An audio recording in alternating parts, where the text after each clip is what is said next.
নমস্কার ভক্তমণ্ডলীর সকল বন্ধুদের জানাই সাদর আমন্ত্রণ। আজ আমরা জানবো ভগবান শ্রী রামচন্দ্র সম্পর্কে, যার নামে পাথর জলে ভাসে, যার নাম উচ্চারণ করলে জীবনের সমস্ত অন্ধকার নিমিষেই দূরে সরে যায়। তিনি আর কেউ নন, তিনি আমাদের প্রাণের ঠাকুর, মর্যাদা পুরুষোত্তম শ্রী রামচন্দ্র। অযোধ্যায় রামলালার প্রত্যাবর্তনের পর রাম নামের যে জোয়ার এসেছে তাদের সামিল হয়ে আজ আমরা জানবো রামচন্দ্রের সঠিক পূজা পদ্ধতি এবং তার জীবনের সেই শিক্ষাগুলো যেগুলো আমাদের জীবন সহজেই বদলে দিতে পারে। তাই ভিডিওটি এক মুহূর্ত স্কিপ না করে প্রথম থেকে শেষ পর্যন্ত দেখার অনুরোধ রইল। চলুন শুরু করা যাক আজকের ভিডিও। আর তার আগে আপনি যদি আমার চ্যানেলে নতুন হন, অবশ্যই চ্যানেলটি সাবস্ক্রাইব করে পাশে থাকা বেল আইকনটি প্রেস করে দেবেন, যাতে এমন সুন্দর সুন্দর ভিডিও এবং ভক্তি আপনাদের মিস না হয়। বাড়িতে রামলালা বা শ্রী রামচন্দ্রের আরাধনা করা অত্যন্ত সহজ, কারণ তিনি ভক্তের ভাব দেখেন কিন্তু ভক্তের আড়ম্বর দেখেন না। তাই আপনার বাড়িতে যদি ভগবান শ্রী রামচন্দ্র, মাতা সীতা, লক্ষ্মণ এবং হনুমানজির সম্মিলিত একটি ছবি বা বিগ্রহ থাকে, তাহলে আপনি অবশ্যই সেটিকে গঙ্গা জলে শুদ্ধ করে নিন। এরপর ভগবান শ্রী রামচন্দ্রকে কেশরী রঙের বা হলুদ রঙের বস্ত্র অর্পণ করুন, আর অবশ্যই কেশরী চন্দন ভগবান শ্রী রামচন্দ্রের কপালে পরিয়ে দিন। আর ভগবান শ্রী রামচন্দ্রকে আপনারা এদিন নীল অপরাজিতা অথবা লাল গোলাপ অর্পণ করতে পারেন। আর ভোগ হিসাবে আপনারা তুলসী পাতা, মিছরি এবং বাড়িতে তৈরি করা পায়েসও অর্পণ করতে পারেন। এতে ভগবান শ্রী রামচন্দ্র অত্যন্ত প্রসন্ন হন। শাস্ত্রে বলা হয়েছে রাম ইতি অক্ষরদ্বয়ম, অর্থাৎ রা এবং ম এই দুটি অক্ষরের মধ্যেই রয়েছে মুক্তি। বিশ্বাস করা হয় প্রতিদিন যদি রাম নাম জপ করা হয় তাহলে অবশ্যই সেই গ্রহদোষ কাটতে শুরু করবে। যেখানে রাম নাম সংকীর্তন হয় সেখানে ভগবান হনুমান অর্থাৎ পবনপুত্র হনুমান অদৃশ্যভাবে অবস্থান করেন বলে বিশ্বাস করা হয়। অবশ্যই যদি আপনি ভগবান শ্রী রামচন্দ্রের পুজো করেন এবং তারপর 108 বার ভগবান শ্রী রামচন্দ্রের নাম জপ করুন। জয় শ্রীরাম, জয় শ্রীরাম। শ্রীরাম কেবল একজন দেবতা নন, তিনি আদর্শ জীবনের পথপ্রদর্শক। তিনি আমাদেরকে শিখিয়েছেন কিভাবে প্রতিকূল পরিস্থিতিতেও শান্ত থাকতে হয়, স্থির থাকতে হয়, এবং তার কাছ থেকেই আমরা শিখেছি কিভাবে পিতামাতার প্রতি কর্তব্য করা উচিত। আপনারা কি জানেন কেন শ্রীরামের নাম মাত্র 3 বার উচ্চারণ করলেই সহস্রবার নাম উচ্চারণের সমান হয়? শাস্ত্রে রাম নামের সংখ্যাতত্ত্ব অনুযায়ী র হলো 27তম বর্ণ, অ হলো দ্বিতীয়, আর ম হলো 25তম বর্ণ, অর্থাৎ 27 যোগ 2 যোগ 25 সমান সমান 54।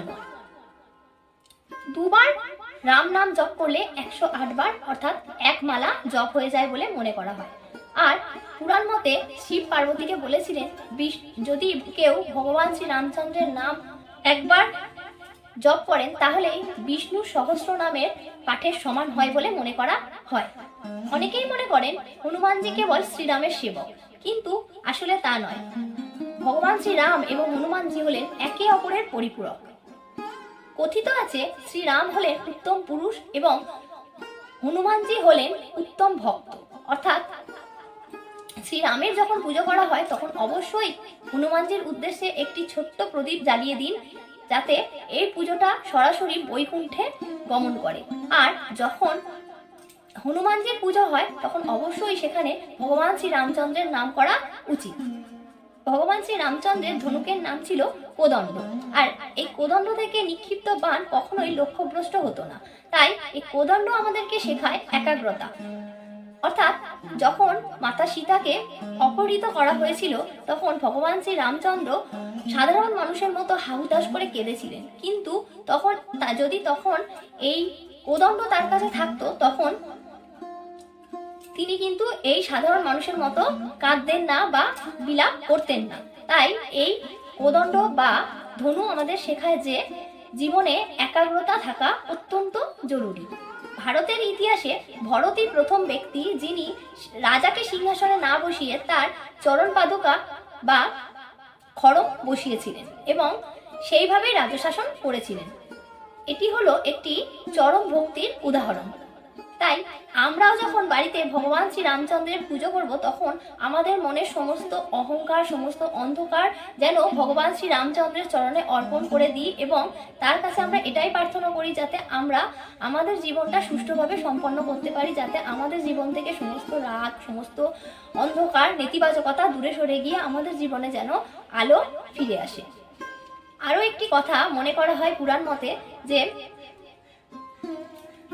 যখন সেতু বন্ধন হচ্ছিল, সেই সেতু বন্ধনের সময় বড় বড় বানররা বিশাল বিশাল পাথরের চাই নিয়ে গিয়ে সেতু তৈরি করছিলেন। আর ঠিক সেই সময়ই একটি ছোট্ট কাঠবিড়ালি ধুলোবালি দিয়ে রাম নাম লিখে ভগবান শ্রীরামকে অর্পণ করেছিলেন। তখন ভগবান শ্রী রামচন্দ্র সেই কাঠবিড়ালিটির পিঠে 3টি আঙুল বুলিয়ে দিয়েছিলেন বলে মনে করা হয় যে ওই 3টে আঙুলের দাগ আজও কাঠবিড়ালিদের পিঠে রয়ে গিয়েছে। আর এই যে ভক্তের প্রতি ভালোবাসা, ভক্তের প্রতি ভগবানের যে অটুট বিশ্বাস, এটা থেকে আমরা জানতে পারি। এটা একটি লোককথা হলেও এটা অত্যন্ত প্রচলিত একটি কথা।